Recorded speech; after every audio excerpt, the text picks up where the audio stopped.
আমি শিবেন্দু। আমি এখন এখানে বসে আছি। আমি আমার ক্যামেরাম্যানকে বলবো, একদম শ্মশানের মধ্যে বসে আছি, ওখানে পোড়ানো হয়, দেখুন আগুন জ্বলছে। আর আমি বসে আছি এখানে শ্মশানকালী মা শ্মশানকালীর সামনে বসে আছি। ওইদিকে রয়েছে শিবের মন্দির, পিছনে শিবের মন্দির রয়েছে, চারিদিকে একদম বট যারা আচ্ছাদিত। এরকম অদ্ভুত পরিবেশে কোনোদিন আপনারা যেতে পারবেন না। ওই গাছ থেকে দেখাবো, ওই যে যোগ্য ডুমুর গাছ, দেখুন ডুমুর করে আছে। এই অসাধারণ একটা এনভায়রনমেন্টে আমি আপনাদের একটা অদ্ভুত বিষয় নিয়ে শোনাবো, কি করে আপনি প্রতিকার করতে পারেন। বিভিন্ন সময় আমাকে বিভিন্ন লোক কোশ্চেন করে যে আমার উপর বান মেরেছে, আমার উপর এ করেছে, ও করেছে, এ করেছে, হ্যাঁ করেছে, আমি মরে যাবো।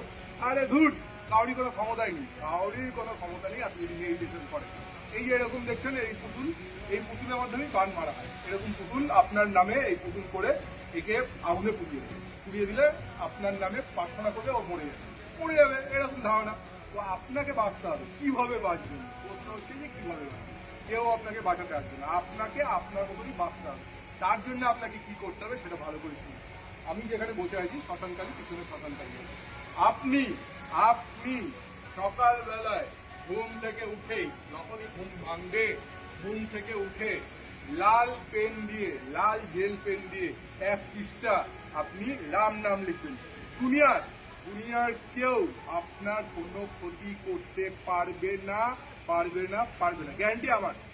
গ্যারান্টি আমার। আমাদের ভারতবর্ষে বহুদিন থেকে এই প্রথা চলে এসেছিল। তারপরে আমরা যা কেন লিখে কি হবে, লেখার দরকার নেই, সময় নেই। কিন্তু রামের যে লাল কালি দিয়ে লেখার যে দরকার, সেটা অবশ্যম্ভাবী।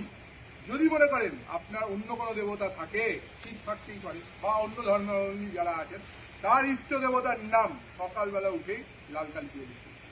তার ইষ্ট দেবতার নাম সকালবেলা উঠে লাল কালি। এবং আমি গ্যারান্টি দিচ্ছি, যদি আপনি এর থেকে প্রতিকার না পান, রেসপন্সিবিলিটি আমার, পুরোপুরি রেসপন্সিবিলিটি আমি নেব। কাজে এই অদ্ভুত বিষয়টা নিয়ে চর্চা করুন, ধ্যান করুন এবং লিখুন। আপনার ইষ্ট দেবতার নাম লিখুন এক পৃষ্ঠা সকালবেলা ঘুম থেকে উঠে।